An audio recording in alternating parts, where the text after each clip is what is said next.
Greetings, YouTube. You know, historical is a phrase that's probably overused in this community, and certainly I am guilty of overusing it at times because sometimes things aren't as big of a deal as they seem. You know, they're just not that important. One of the problems of this time we're in is trying to figure out where the game's headed. We know Battlegrounds is going to come back and we assume be here to stay for the most part. We know that Act 8 is revving up. Basically, we're trying to get the whales to keep spending and not leave. We have some people who have already threatened to leave, or maybe they have left because of alt accounts not being able to gift after this year.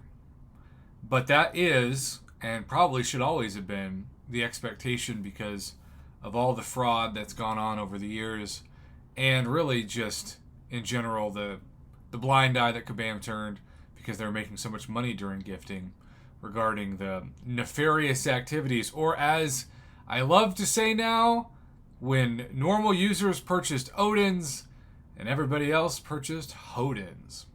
With that being said, we're not talking about a Hodin or a Hodown. We're talking about the evolution of the game. Now, we know that every material you see in front of you is available, not like crazy easily, but certainly to the top, not just Paragon players, but the 1% of the 1% that get Tier 6 Basic and Tier 3 Alpha and even Tier 5 Class Catalyst regularly. The only thing that we haven't seen so far released from the game is Tier 6 Class Catalyst Fragments. Now, I was asked earlier this month, and by earliest month, I mean the last 30 days. Today's only the second day of the actual month, but the last 30 days. I should say the last month of the current patch, since that started in the first week of August, if that makes any sense. Prof, when do you expect Tier 6 Class Catalyst Fragments to enter the game? And I said Act 8. But I wasn't sure when in Act 8. That was just my guess. Well, we have, thanks to the patch notes that were released today, and I can finally talk about them as I am now home, several things, including Act 8, Chapter 1. In the wake of Kang's carnage, Karina begins rebuilding the Battle Realm, starting with reassembling the fractured Avengers. She quickly unearths the conspiracy against not just the wayward heroes, but all the denizens of the Battle Realm. In the search for answers, Karina learns that this devious plot is being orchestrated by a shadowy organization known only as, and I'm going to butcher this, okay, but I'm going to say Ouroboros. Karina will need to root out the saboteur among her ranks and drag her latest foes into the light in Act 8, Chapter 1, Casting Shadows. Fully explore Act 8, Chapter 1 to claim 14,500 Tier 6 Class Catalyst Fragments, and the last three words are the most surprising to me, of your choice. When we first started seeing, as I go back to it, Tier 5 Class Catalyst Fragments, they were not in the form of selectors. No! Tier 5 Class Catalyst Crystals were in the form of the keyword crystals. And they were like the 2% kind, the kind that I now have over 100 of. These things, 2% Tier 5 Class Catalyst Fragment crystals. Well, now we know why July 4th suddenly gave Paragon players so many that I have 6 still in my overflow. 100% fully formed. Not selectors, but between this and then the daily special evolution that gives Thronebreakers and Paragon players a 10% Tier 5 Class Catalyst Fragment selector for $5, the price of those had fallen literally 90 to 95% from when they were introduced.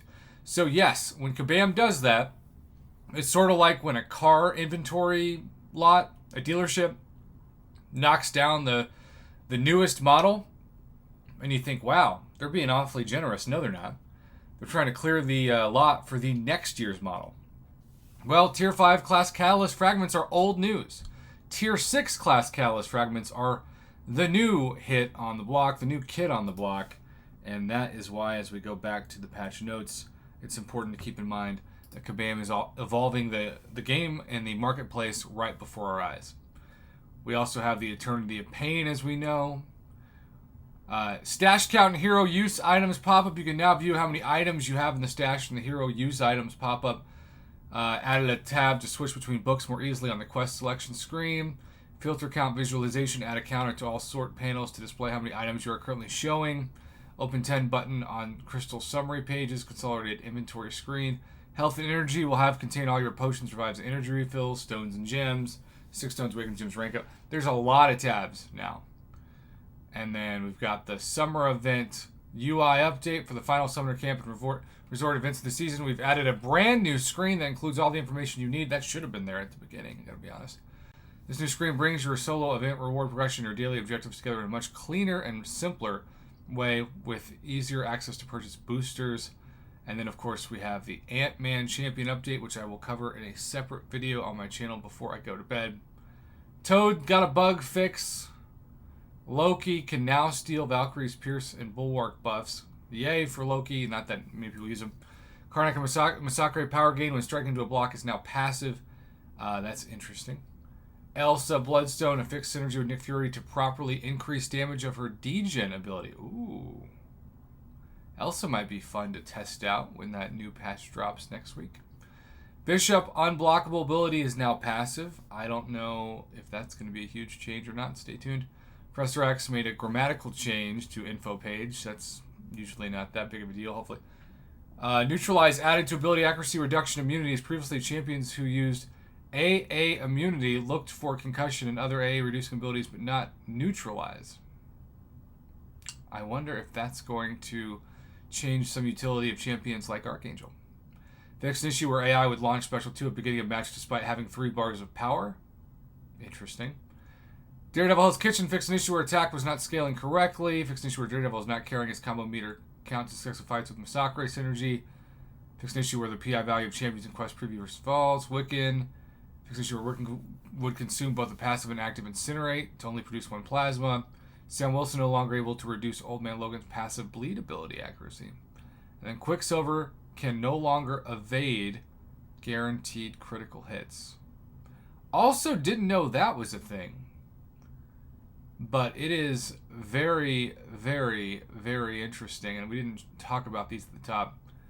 But we do have the September 12th, almost halfway through the month, Battlegrounds, where you can challenge your friends with no entry costs.